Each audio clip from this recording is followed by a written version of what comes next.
Hi friends, இன்றைக்கி உருளைக்கிழங்கு கத்திரிக்காய் முருங்கைக்காய் போட்டு ஒரு காரக்குழம்பு தான் பார்க்க போகிறோம். எப்படி செய்யலாம் பார்க்கலாம் வாங்க. ஒரு வானல் வச்சுட்டு எண்ணெய் ஊற்றிங்க, கடுகு போட்டுங்க, கறிவேப்பிலை போட்டுங்க, பூண்டு 4 போட்டுங்க, உரிச்ச பூண்டு, வெங்காயம் கட் பண்ணி போட்டுங்க, நல்லா வதக்குங்க. தக்காளி 1 போட்டுங்க, கட் பண்ணி வச்ச தக்காளி நல்லா வதக்குங்க. பச்சை வாசனை போனோடனே நம்ம கட் பண்ணி வச்சா கத்திரிக்காய் உருளைக்கிழங்கு முருங்கைக்காய் போட்டு நல்லா வதக்குங்க.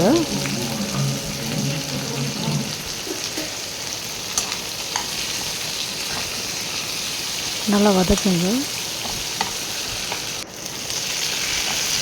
பாருங்கள், நல்லா வதங்கி வந்துடுச்சு. முருங்கைக்காய், கத்திரிக்காய், உருளைக்கிழங்குலாம் அந்த டைமில் என்ன பண்ணுங்கள், கல்லுப்பு சேர்த்துங்க, அப்புறமா வீட்டு மிளகாத்தூள் சேர்த்துங்க, நல்லா கிளறி விடுங்க.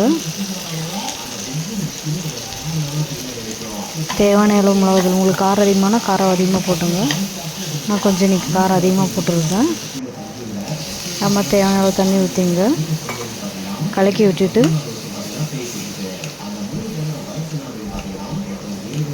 திட்டமாக தண்ணி ஊற்றிங்க, ரொம்ப வேணாம்.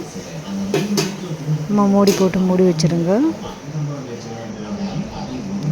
பாருங்கள், நல்லா வெந்து வந்துடுச்சு. இந்த டைமில் என்ன பண்ணுங்க, கொஞ்சோண்டு புளி ஊற்றிக்கலாம், கரைச்சி வச்ச புளி சேர்த்துக்கலாம், புளி தண்ணி கொஞ்சம் சேர்த்துக்கலாம்.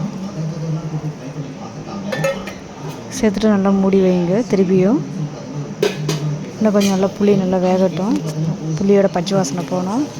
பாருங்கள், நல்லா வெந்து வந்துடுச்சு. பாருங்கள், கத்திரிக்காய் முருங்கைக்காய் உருளைக்கிழங்கு போட்ட காரக்குழம்பு ரெடி ஆகிடுச்சு. உங்களுக்கு பிடிச்சிருந்து மை சேனல் சப்போர்ட் பண்ணுங்கள், லைக் பண்ணுங்கள் ப்ளீஸ் நண்பர்களே. ஓகே, பாய் நண்பர்களே.